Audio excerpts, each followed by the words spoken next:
everyone, I'm Hannah from Zoek UK Job Board. I would like to thank Dominic Allonby for joining me on this interview today, the CEO of Fruugo, an award-winning unique global marketplace.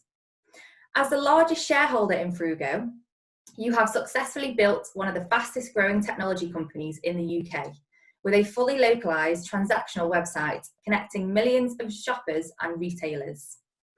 So given your notable achievements, I would like to ask a few questions about your career journey to uncover what you've learned along the way and what tips you could give people who are looking to advance their profession in the e-commerce industry. So could you tell me how you started out in your chosen career and what made you choose it? Yeah, of course. Hi, Hannah, and hello, everybody that might ever see this. I started basically by launching what turned into a magazine all about computer software when CD-ROMs, if any of you even know what they were, when they existed, and it became a kind of mail order catalogue as well as a magazine that you can buy in WH Smith and so on. And once the internet came along, the obvious step was to take that onto the internet and also sell by e-commerce, but that was in the very early days, and we had to build our own cart system to allow people to actually buy anything online and connect to Visa and MasterCard pretty much before anybody else did. So we were one of the very first ever e-commerce websites, and from there we grew it. Once we realized that lots of people were coming to the site, the obvious conclusion is these are generally shoppers and they'll buy more than just software. So my thought was, if I could find retailers of other specialist goods, whether it be sportswear or home goods or whatever it may be, and supply their goods and just take a commission from their sales, in effect I'd have built a marketplace. And that was the model, and it remains that way these days, many years later, but now it's become fully globalized. And yeah, so we try to sell everything to everyone, everywhere these days. Brilliant, okay. And what has your biggest challenge been? I think the biggest challenge really has been, through all these years, finding the right people, because people can have a great background and they can have even good interviewing skills, but at the end of the day, you've actually got to then follow through and deliver those skills and be enthusiastic and have the integrity that you show and that your track record would seem to suggest. And we've definitely made some mistakes along the way, but we've certainly also become very much shrewder at finding the right people, and that is the key. The biggest challenge is people, because without people you can't build anything. What has your proudest achievement been? Some years ago, the proudest achievement was the day that we reached 100 orders from international countries. So it genuinely felt that we were beginning to make an international marketplace. This was several years after we'd built a much bigger UK only marketplace, but we decided that we'd be better to take one step back to take two forward. So when we eventually then got back to just 100 sales in a day, that was fantastic. But to put that in perspective, this year we'll generate over £100 million worth of sales, and so that will be close to 2 million actual shoppers, rather than just the 100 that we got in that day that I was very proud of. Other than that, of course, as you move on, you become proud of other achievements, and I would say the thing that we're happy about is that we recognised this last year for the first time in the Sunday Times Tech Track Awards as in fact one of the top 25 fastest growing companies in the UK, and our rate of growth is accelerating. So we're proud of what we're doing at the moment, but we're not resting on our laurels. Great. If you could start over, would you do anything differently? I think I'd start sooner. I spent a few years in education, getting degrees, and then going down the route of genetic engineering of all things and getting a master's in that. And it kind of deflected me from what I felt was really my true kind of goal, which was to work for myself. Also, then having started, I would make sure that the business grew into much more solid foundations before making acquisitions, because people always come along with good ideas that are partly developed and they say, would you like to buy us, because we think there's some synergies. And we got a little bit kind of hot under the collar about this and thought, yes, let's buy, let's build, let's just build an empire. And in fact, it's difficult to manage that in the early days. So I definitely wouldn't do that. I'd focus on the core business for many years at first. Have you experienced any failures? And if so, what have you learned from them? Yeah, we've definitely had failures along the way. We made an acquisition at one stage of the business, and we did that for shares, but eventually that would turn into cash after a period of time. And what this taught us is how quickly time flies, because before we knew it, we in effect had to pay a large amount of cash and weren't ready for that. And that brought us to our knees at that stage, and definitely learned from that. Never put kind of too much cash at risk, I suppose, because it can bring a whole thriving business really low just for one poor decision. So definitely wouldn't do that again. What is the best investment that you have made?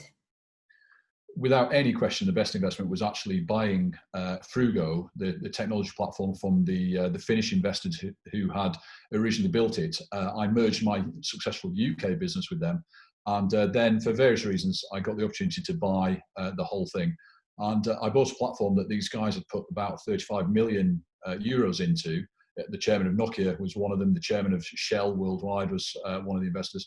And eventually I as CEO, was able to do, in effect, a management buyout and paid less than the cost of a small terraced house for it, because they were keen to move on with their things. And as that's turned out to be just the best possible investment I've ever made. What do you find to be true that most other people might disagree with?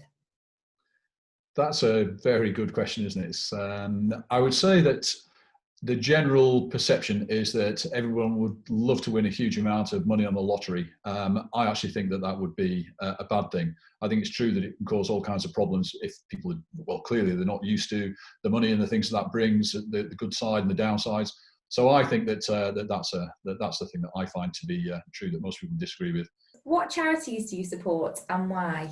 The main charity that I support is actually just a local hospice in this part of the world, up in Lake District, and that's for personal reasons. My father spent his final hours there, and they were wonderful. Hospices are great places. They support the family of the person that is seeing out their final hours, and I'll do anything to help them, because they're fully funded by charity, and they need a couple of £1 million a year just to keep going. And how would you avoid burnout? I never open or read emails after 5 o'clock on Friday until Monday morning. I don't open any post that arrives at home, or if I pop into the office, don't open anything there. Not because there's vast amounts of bad news, but you just don't want any when you're trying to have downtime, relax, and prepare for another week. So it's basically a sort of avoidance tactic, really, but it's definitely worked for me. And I hear other people saying, "Oh God, I wish I hadn't opened that letter on Saturday morning. It really depressed me." So I just avoid it. It's a good idea. Optimism or pessimism, which is better for business? Definitely optimism. Everybody has to have a healthy dose of pessimism and realism, of course, about everything. There are times when you've just got to be optimistic that the future is better than the present or the past. Sometimes even blindly optimistic still helps. And what is your opinion on the saying, work smarter, not harder? I think the problem with just focusing on the word smart, which is obviously good, is that people can be too smart for their own good, and that can lead to failings at work, failings in their career, and so on. I think you need to work smart, definitely, but you need to work hard. So for me, it needs to be smart, hard work, if that makes sense. Yeah. What would you say makes a good fit for somebody looking to enter the e-commerce industry? I think first and foremost, you have to have an open mind and be adaptable, because e-commerce and technology in general is advancing so quickly, and things you may have learned or experiences you may have had can be superseded by advancing technologies, advancing consumer behavior, advancing work practices. So you've got to be open-minded and flexible and adaptable. And then you've got to be happy to communicate what you know and what you've learned to the wider company you work within, because although you may not be able to do something to either solve a problem or to advance the business, someone else somewhere in the business may have the time or the bandwidth to do that. So communication skills internally are really good. What would you look for when you hire somebody? I would say, although obviously they need the core skills required of the particular job that we're talking about, they also need to have enthusiasm in general. Because that kind of breeds further enthusiasm, and activity levels rise within a business. So enthusiasm for what they're doing and the world around them is important. And in our industry, creative thinking, because it's changing so quickly. But I'm sure that in pretty much all jobs, creative thinking really helps. And on a kind of like an interpersonal level, because you're going to be dealing with other people in the organisation that you work for, definitely a lack of arrogance. I found that, and talked with many other employers and bosses and so on, and what they really don't like is arrogant employees, and they'd rather they'd not taken them on, and they definitely aren't going to help them advance. So don't be arrogant at work. Mm-hmm. And what do you pay attention to in particular when conducting an interview? just talking to people and watching them, their body language in general, which is a fascinating kind of, is it an art or is it a science? But it's fascinating to watch people. You can kind of get a feel for whether they're genuine or acting at what they say. And so look for, genuine behavior and their ability to answer a question without rambling, which perhaps I'm doing right now, actually. But also, and a final thing is appearance. You would not believe the kind of potentially great interviewees who've turned up looking like a shambles, and it cannot help a human being, the interviewer, marking them down a little bit, and that's unfortunate because there's no need for it, and everybody shouldn't understand anyway. Going into interview, the people that are going to talk to you want to kind of see you really well presented, not just visually, but also the way you express yourself. What top tips would you give somebody who is attending an interview? Be enthusiastic. Whatever happens, be enthusiastic. Not wildly and crazy and do silly things, but just be enthusiastic. And also, I think that you should have done some research on the business, the company that you're talking to, and so therefore you can talk to them genuinely about how you feel you would fit into their organisation, what you like about it, and what you feel they might like about you that would work well for the job in hand. So basically, a bit of research before. So that you can speak with relevance about the opportunity that you're talking to them about. Okay, thank you. What short and long-term changes do you envisage as a result of coronavirus, both to the e-commerce industry and the wider economy? What many good e-commerce companies are finding, and we're certainly one of them, is huge growth in usage and buying habits and so on. We've tripled our level of sales in this last 10 weeks. And even though lockdown is now starting to ease and various other countries around the world are easing their lockdowns ahead of ours, we're actually finding that the sales levels are remaining the same. So there's been obviously a general shift towards e-commerce. What longer term will happen with e-commerce is that this will lead to, of course, more competition as companies think, actually, this is a great way to run a business and make money. And that will lead to good things for the consumer. It will lead to price drops and better service because organisations will have to compete on those levels as well. So it's good for the consumer long term, although we've had to go through a terrible situation to get there. And for the wider economy, I think that home working will become really standard. In fact, many companies therefore will consider even closing offices and only working from home and maybe having occasional get-togethers of the staff. And that has knock-on effects, things like public transport and so on. And how do you think coronavirus will affect the job market in the short and long term?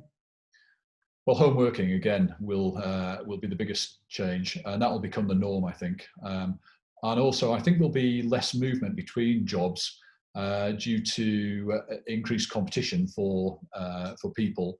And maybe less work available. So you're going to have to be better at interview and so on, all the things that we've talked about in the last few minutes. And also longer term, as a company, we're not sure whether the employee status or the contractor status will work out best, because contractor status gives more flexibility to the employer, obviously to the employee as well.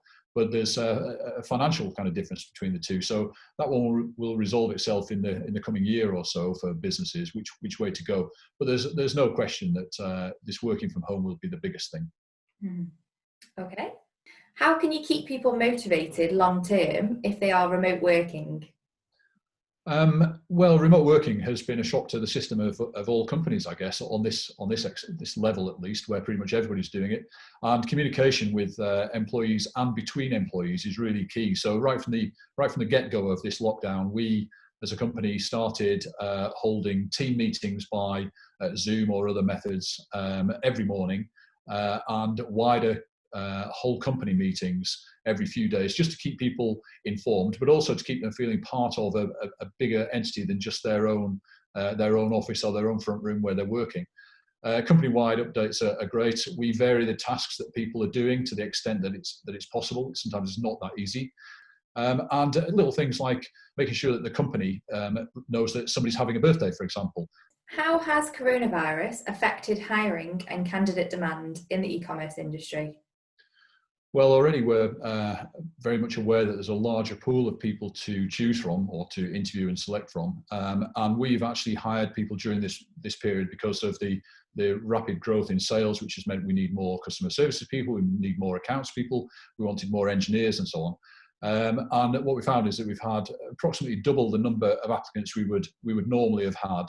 So it's clear that there's a larger pool, and we've heard from many of the applicants' interviewees that they have either been laid off or been furloughed, and it's caused them to think about the future sustainability of their job anyway. So there's more competition and possibly for less jobs. So again, it points towards the interviewee being that much better, that much smarter, that much more well prepared and well presented. Mm-hmm. Okay, great. Thank you very much. You're welcome.